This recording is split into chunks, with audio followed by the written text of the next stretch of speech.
Assalamualaikum warahmatullahi wabarakatuh. Perkenalkan, saya Kalisara Resena dengan NIM 211000131401408.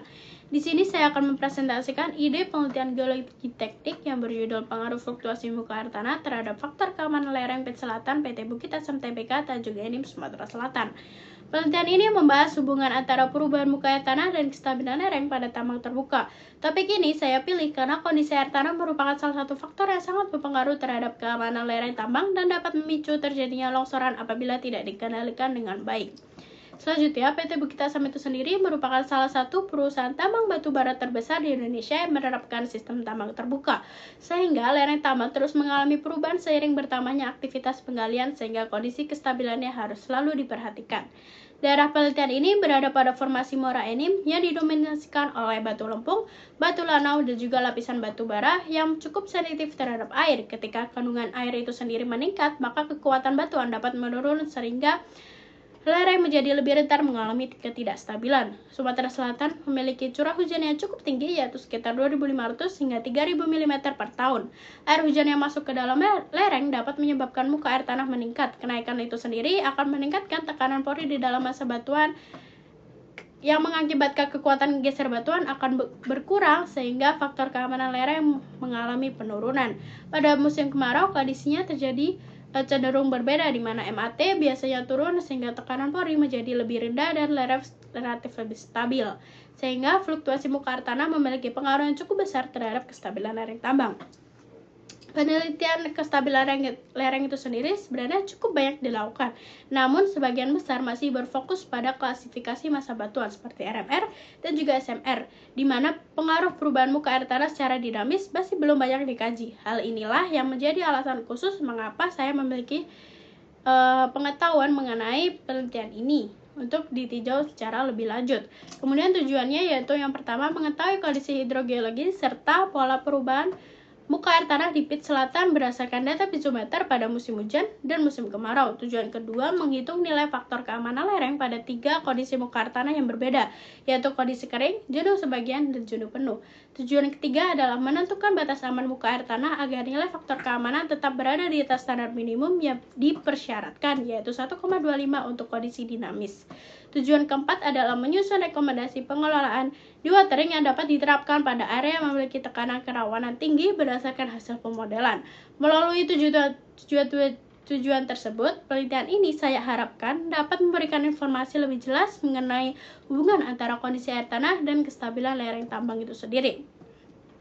Selanjutnya, penelitian ini dilakukan di Pit Selatan Tambang Air Laya atau PATAL milik PT Bukit Asam yang berada di Tanjung Enim, Kabupaten Muara Enim, Sumatera Selatan. Secara geologi regional ya, kita ketahui bahwa daerah ini termasuk ke dalam cekungan Sumatera Selatan yang tersusun oleh batuan sedimen berumur tersier, yang dimana formasinya Muara Enim dan juga formasi Kasai. Lokasi ini dipilih karena merupakan area tambang aktif yang memiliki kondisi lereng yang cukup kompleks dan dipengaruhi oleh perubahan muka air tanah akibat perbedaan musim. Kondisi ini menjadikan lokasi ini sesuai dengan pengaruh dari fluktuasi muka air tanah terhadap kestabilan lereng.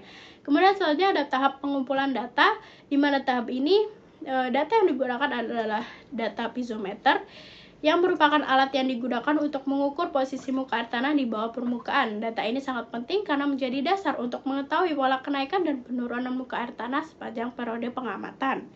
Penelitian ini juga menggunakan data geometri lereng yang meliputi tinggi lereng, lebar jenjang, dan juga sudut lereng. Data tersebut diperlukan karena bentuk lereng sangat mempengaruhi hasil analisis kestabilan.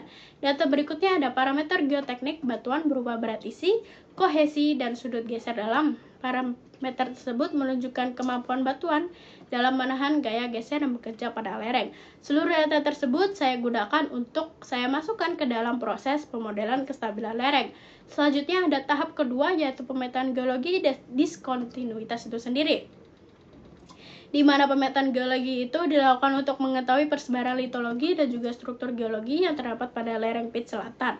Yang diperlukan karena jenis batuan berbeda-beda dapat menunjukkan tingkat kestabilan yang berbeda-beda pula.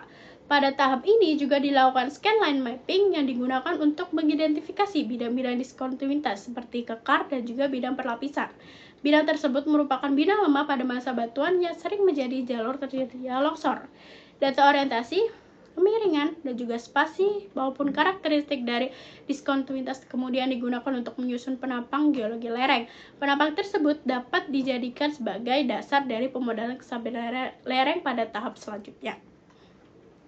Tahap ketiga adalah pemodelan faktor keamanan. Jadi, pada faktor ini menggunakan metode limit equilibrium dengan bantuan perangkat lunak, setelah itu dari rock science. Metode ini digunakan untuk menghitung keseimbangan antara gaya penahan dan juga penggerak yang bekerja pada lereng. Hasil perhitungan tersebut dinyatakan dalam bentuk faktor keamanan yang dimana menggunakan metode Bishop simplified dan juga Janbu corrected, karena kedua metode tersebut banyak digunakan dalam analisis kestabilan lereng dan mampu memberikan hasil yang cukup baik.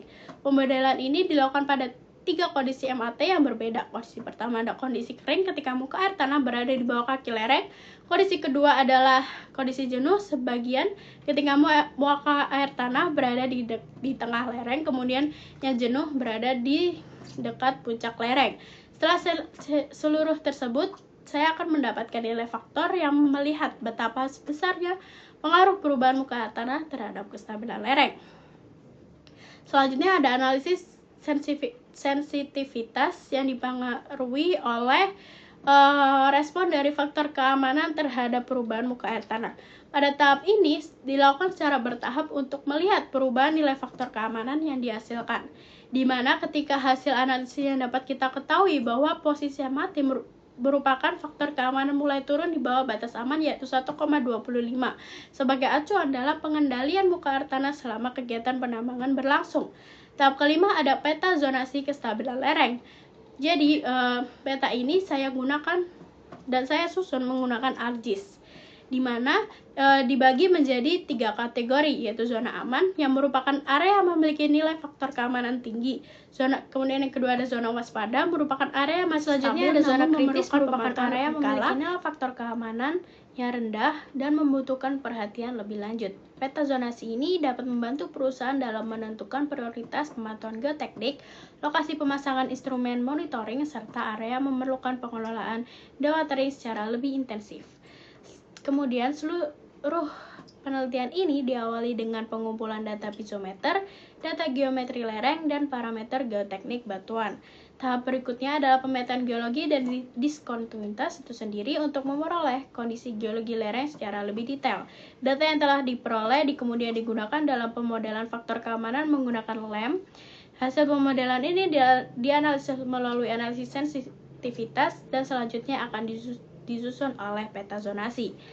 Kemudian saya akan merekomendasikan bahwa adanya pengelolaan dewatering yang dapat mendukung keselamatan dan keberlanjutan kegiatan penambangan di pit selatan PT Bukit Asam. Terima kasih atas perhatiannya.